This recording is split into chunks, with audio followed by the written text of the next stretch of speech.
Well, hello, folks out there in YouTube land. Got a very interesting show for you. I told you folks I was coming back to cover Michigan and, of course, Billy Napier and the Florida Gators and South Carolina. I've got a reason for covering all of these, obviously. First of all, Michigan survived. I'm telling you, Jim Harbaugh, who wasn't even on the sideline, survived, and now he gets to come back. And he is in the middle of a firestorm of a scandal. This sign-stealing thing beats anything I've ever seen with Connor Stallions and all the craziness that's been going on with it. And now he's going to be waltzing back in there with a big smile on his face like everything's fine. It's not fine. I'll just go ahead and tell you. It's not even close to fine. It's over. Nothing is over. Nothing. You just don't turn it off. And he needs to win every game in front of him from this point forward this year and try to win a natty, which will probably be vacated, because he's going to wind up almost certainly with a show cause. And I'm sorry, Michigan fans. You know, I know you don't like me saying that, and I don't blame the Michigan fans. Look, it's your job to cheer and to do all that kind of stuff, and I don't blame you for that, and you didn't bring this on yourself. This was a bad hire by Jim Harbaugh. He promoted a guy by the name of Connor Stallions who has obviously poisoned the well, so to speak, and I don't know how deep this is going to go, but it looks pretty bad when they fired their assistant coach, Partridge, which eliminates that whole, rogue actor nonsense. It's obviously much deeper, and it's going to result in a lot of crap. It just is. So this is his, in my opinion, I could be wrong, his final season with Michigan, unless Michigan just decides to die on that hill and say, you know what, we're going to stick with him no matter what. And if he wins a natty, they might try to do that and just go ahead and take all the crap the NCAA is going to throw on him. Because if they stick with him and back him, it's going to be much worse. But they might. You never know. I kind of feel like they won't, because I keep thinking the first time he loses, they're going to start weighing their options and going, he's probably going to get a show cause. We're probably going to have to get rid of him anyway. Do we really need to take all this extra punishment? Maybe we just start, helping with the whole with the whole investigation and helping them get the evidence and all that kind of stuff. So we'll see how that plays out. Ohio State, look, you went into Ann Arbor. You gave them a heck of a game. Last year they beat you by 3 touchdowns at Columbus where they had your signs. This year you go in there, in their home field, which is much tougher to do, and you almost pull it out, but you didn't. You lost by 6, which tells you how much the sign stealing helped them. For them to win by 3 touchdowns in Columbus against C.J. Stroud, who was a Heisman Trophy candidate, you've got a decent quarterback, but he's not C.J. Stroud. So anyway, I thought that was, you played well. It's just Michigan's good, man. They're pretty darn good. They're not as good as when they had the signs, but they're still good. And you got to realize, too, that helped their recruiting. See, they're in their 3rd year of all this positive attention, and that's helped their recruiting greatly. They're a much better team than they were 3 or 4 years ago. This sign-stealing thing has helped them on so many levels, it's crazy. So, that makes them very competitive. I don't think they'll get through the playoff, and they're going to play in Big Ten Conference Championship. They'll win that easy against whoever's left.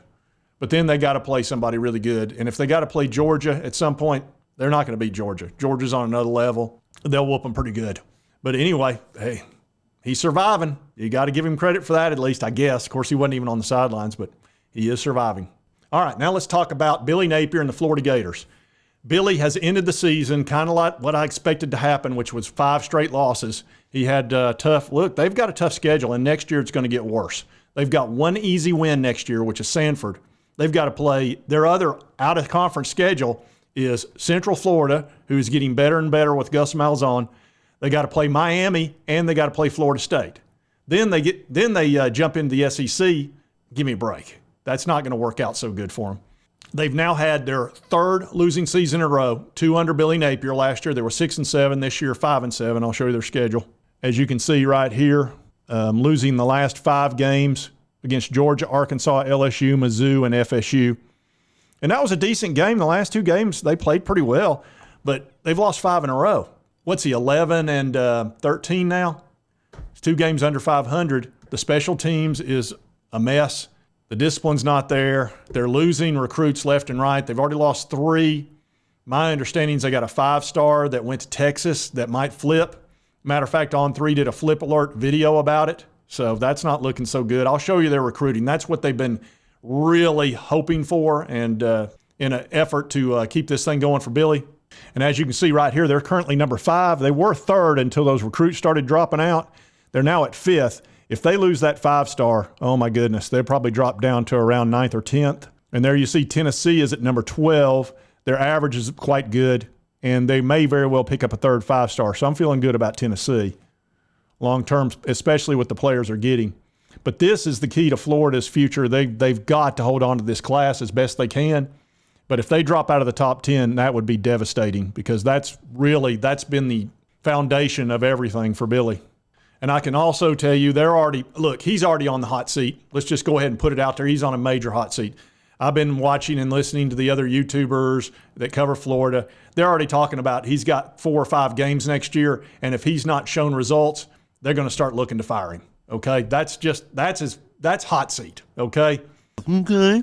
And he might as well go ahead and hire an offensive coordinator and a special teams coach, because that'll at least give him a little bit of flexibility.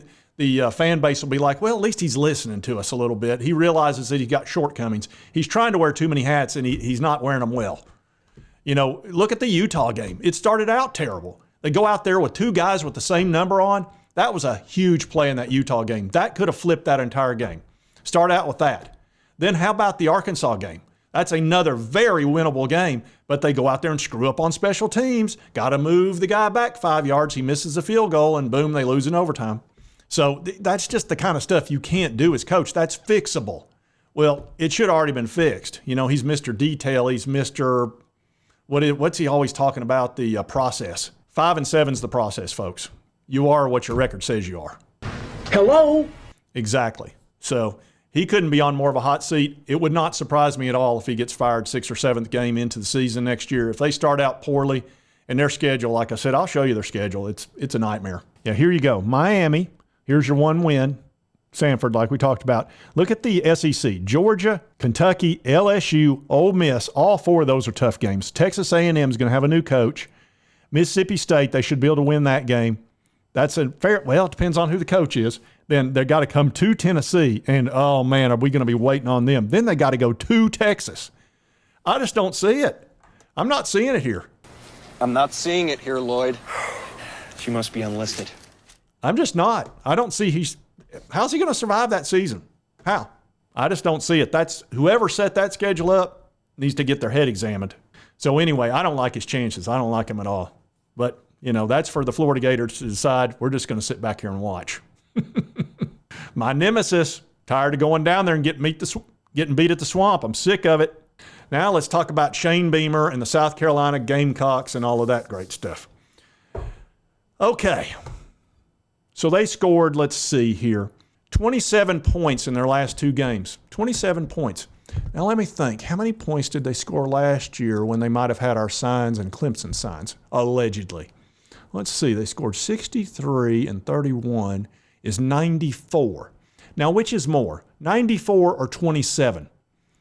94 or 27. Seems to me 94 is more than 300% more. Had the signs maybe? Didn't. No way you had the signs this time. Makes you want to say, that's even more evidence. Even more evidence. Got the evidence. Put the evidence in the car. But Daddy, put the evidence in the car. And I've already shown you all the circumstantial evidence. This is even more. Same coach, same quarterback. It's not like everything flipped. And I understand teams are different from one year to the next. But here's the big thing. Same coach, same quarterback. And Spencer Rattler is a very good quarterback. And he played as well as he could this year.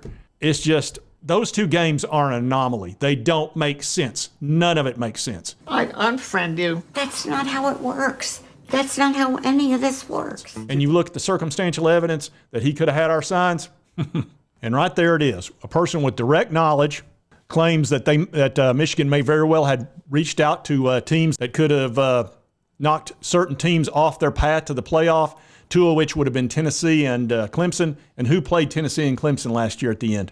Won South Carolina. Beamer's already been fined $25,000 for accepting information from another team along these lines. Prior to them scoring all those points against us and Clemson, they'd scored 16 points against Missouri and Florida. Their offense was in a shambles. Suddenly, they score 9 straight touchdowns and then score 31 at Clemson. At Clemson? And beat them? They're 5 and 7 now, not 2 and 6, but that's how they started out. And I'm going to show you their schedule this year. And, of course, the wristbands they had for the Tennessee game, which was the first time they had them all year. And you'll remember Holly Rowe made a huge deal out of it, what a big deal it was. So that shouldn't, that's yet again even more evidence. And I didn't have room to put this on the mountain of evidence. There wasn't enough room, but their assistant coach, their defensive coordinator, actually worked for Jim Harbaugh back at Stanford. There's just some more connections. It may very well have not risen much past the analyst level or the assistant level. It's hard to say. Look, Shane might not even have known, but he obviously would look the other way given his history, you would think. Now, I know I can't prove this. I know this is all alleged and it's rumor and innuendo, but boy, you talking about smoke and fire. There's a ton of smoke. We'll see if the NCAA and the FBI and all that finds the fire at Michigan and it leads us back to South Carolina. It's certainly possible. It's certainly possible. Man, 94 points in 2 games last year, and this year 27. That makes no sense. None. Same quarterback, same coach. Oh, pay no attention to that man behind the curtain. Oh, well. And let's look at South Carolina's recruiting, because now Shane Beamer is on the hottest seats that he could be on. You don't have a losing season and suddenly, all of a sudden, everybody's happy for you. No. They're sitting at number 19 in recruiting, which means almost every SEC school is ahead of you. And their recruiting is not terrible. I'm not saying that at all. It's just you have to be elite if you're going to compete in the SEC. And Shane Beamer doesn't have some magic spell or anything, obviously. I mean, you look at his schedule this year and look how they did. Who did they beat? Okay, look at their wins. Furman, whoopity-doo. Mississippi State, worst team in the West. There's their first 2 wins. Then they lose 4 in a row. Then they beat Jacksonville State, right? And Vanderbilt, the worst team in the East, worst team in the SEC. They got 1 win, which is Kentucky, a 3-point victory at home. That's their 1 win. And by the way, they scored 17 points in that game. 17 points at home. Scored 63 and 31 with Clemson and UT. Interesting. They've got 1 quality win in 2023. A team coming off beating 2 top 10 teams got 1 quality win. Really? Really, Shane? Okay. And for the South Carolina people, look, I'm not mad at you folks. Y'all didn't allegedly get signs sent to you. I don't get mad at the fan bases. I mean, crap. Again, just like Michigan, you get to root for your team, man. That's, being loyal and all that, that's fine. I don't have any issue with that. And I happen to know there's plenty of people in South Carolina that are starting to lose faith in Shane Beamer. But what do you got to look forward to? Spencer Rattler is, he's leaving. He's going to be in the NFL playing on Sundays. You don't have some monster recruiting class coming in. A lot of guys are probably going to transfer out because you don't have enough NIL money. And for South Carolina, y'all better find some money and start helping that team out, because you cannot let your best players leave like they did last year. It's tough. It's probably pretty tough to be a South Carolina fan right now. Your best player, Spencer Rattler, is going to be gone. Shane Beamer has not showed you anything special. Your recruiting class, even if you had a good recruiting class, they're not going to come in and do anything as a true freshman. That takes time. So this is pretty rough. I don't know that he survives next year. I'd say he probably gets fired next year. He'll probably win 5 or 6 games, and they'll probably be done with him. But you know what? The greatest thing that happened to him was winning those 2 top 10 wins, because he got that big extension. So he's going to get a huge payout of like $20 million. It'll probably be like $15 or $14 million by then. But that made him a lot of money, those 2 wins. A lot, many millions of dollars, probably over $10 million bucks. So anyway, that's just food for thought. Can't prove any of it, but man, oh man, sure looks funny. All right, folks, just wanted to cover all this stuff. Michigan survived. Look at Jim Harbaugh, how happy he is. Oh man, Ohio State's so angry.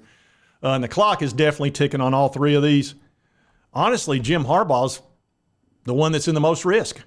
Like I said, I'll be shocked if he's back next year. Maybe the NCAA drags their feet and he continues on for another half a year.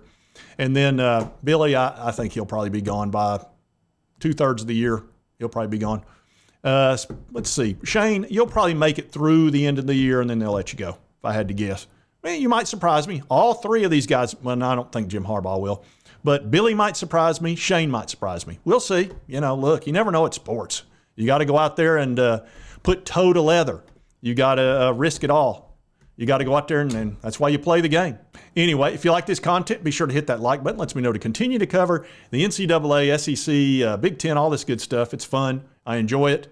I'm going to stay on top of this Michigan thing, man. And Shane Beamer, I'm watching you.